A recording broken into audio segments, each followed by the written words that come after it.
Well, we have a bit of an update on the Sony situation. They have responded when it comes to the PlayStation Now and PlayStation Plus stacking of the subscription codes that people have been buying up in bulk at one point. Well, we also had a bit of an update on Final Fantasy XVI's development, and an odd thing was spotted when it comes to the Joy-Con controllers with Switch Sports. Bit of a news wrap-up here to end the week, and we're going to start with today's sponsor. Today's video is sponsored by Skillshare. Skillshare is an online learning community with thousands of online classes and members across 150 different countries who come together to learn new skills and get inspired. Learning a specific skill can be difficult, especially starting from scratch, but Skillshare makes it easy with classes that are structured to get you familiar and involved right away. I'm always looking for ways to improve with video editing and learning different software, and following these different courses have made editing a lot faster and efficient. There are even some great classes set up from popular creators who have a ton of experience in the field. I also really like the discussion tab below each course. This allows people to talk and ask further questions. The first 1,000 people to use the link below in the description box or my code SpawnWave will get 1 month free trial of Skillshare. Take advantage of the free trial and get started learning a new skill today.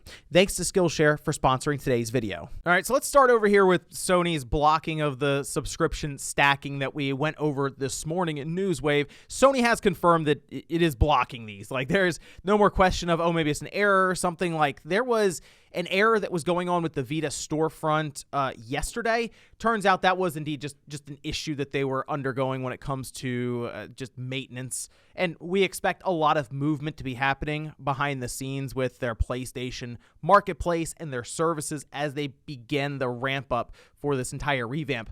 But they updated their page when it comes to frequently asked questions and just all the information you need around updating and getting set up for which tier you want to buy into.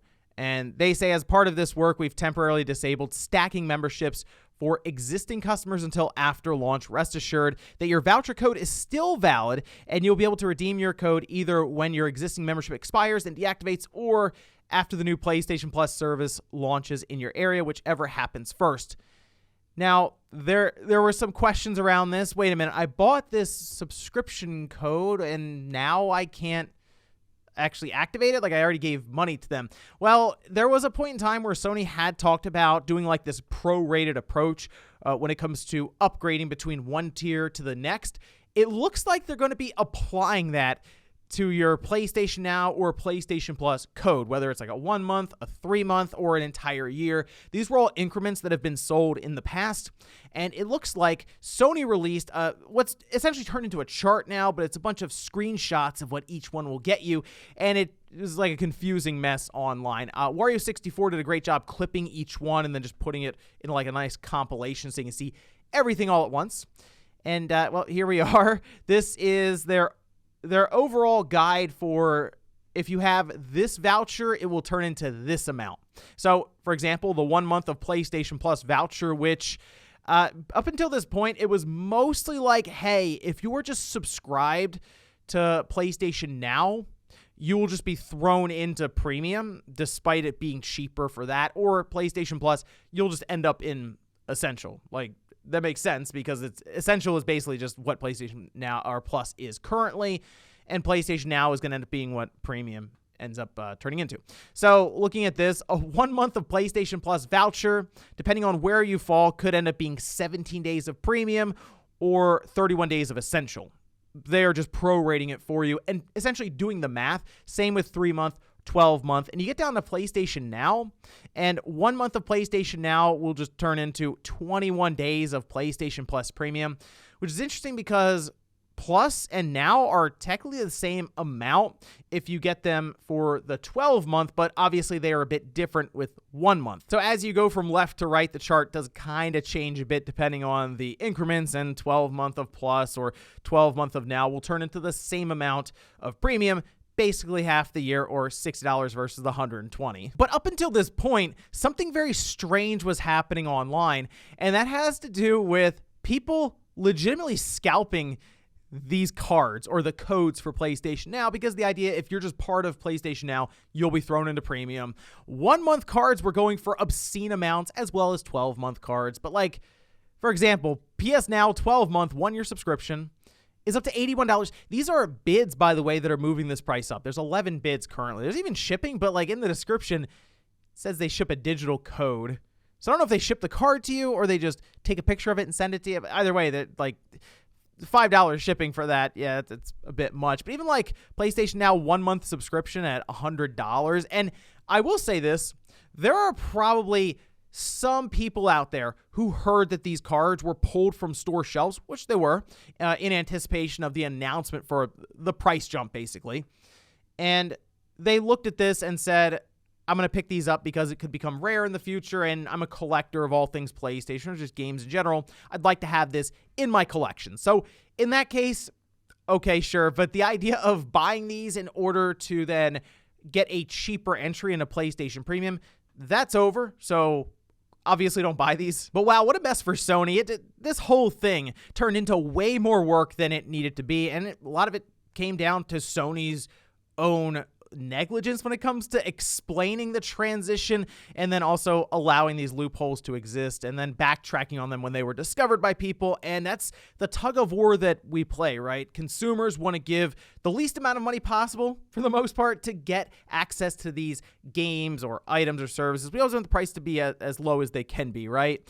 Whereas Sony wants to get as much money, as well as all these companies, from you. So again, it goes back and forth here, but Sony is not making things easy here, and there have been talks of people even doing lawsuits and class action activity and stuff there, so we'll see if that shakes out in the future. But based on what I know about class action lawsuits and what I've observed in this space, even with Sony, with something with the PlayStation 3, it'll go on for potentially a decade, and then everyone will get like a $8 check in the mail. But let's go over to some better news, and that has to do with Final Fantasy 16, as the development is now in the final stretch, which tells me we could see it really start to ramp up with marketing and all of this towards the end of this year for an early, maybe just first quarter, 2023 release. This is from the producer, Naoki Yoshida, saying, currently, development on the latest title, Final Fantasy 16, is in the final stretch. As a single-player game, Final Fantasy 16 aims to unify the story and gameplay experience, unlike online games, which portrays multiple players at once. Final Fantasy 16 has an individual focus, which makes the story more immersive, and I think the story has become quite deep. My hope is that the adults who have grown up understand the rules of society and drifted away from Final Fantasy, thinking the real world isn't as easy as a video game, can remember the enthusiasm they had back then. That's what we're keeping in mind as we make this game. I'm just ready to see more of Final Fantasy 16. It's always a big deal when the next numbered Final Fantasy comes out. I know 15 didn't exactly set the world on fire with how it came out and the reception and all of this, but it's still a lot of fun to get that next big title or the next big entry into the Final Fantasy series. And I am curious how this will work out with Yoshida leading the project here. He's done a lot of really good stuff with Final Fantasy 14. So very interested in that. And now I'm thinking, yes, as we get maybe midway through this year, they'll start talking about it, because clearly they're going to talk about it alongside of Sony. So in a state of play or a PlayStation experience. And I mean, it'd be cool if they made it out towards the end of this year. I'm starting to think, though, maybe March or April of 2023, they'll have this out there. So exciting stuff to consider. We're maybe less than a year out from the release of Final Fantasy 16. In our last story, we'll talk about an interesting find here that has to do with Nintendo Switch Sports, which is out today. I actually still have to pick up my copy here in a little bit so I can play it some tonight ahead of the podcast tomorrow. But one thing that people have discovered is that third-party Joy-Cons do not work with it. They're just not supported. You need the first-party Nintendo Joy-Con controllers that people have not been very happy with over time, with stick drift and all these different things. So it's not shocking to hear that a lot of people have looked outside of Nintendo to different third-party companies. And for the most part, a lot of these companies have gotten to the point where, sure, the Rumble's not the exact same kind of technology, but it still functions.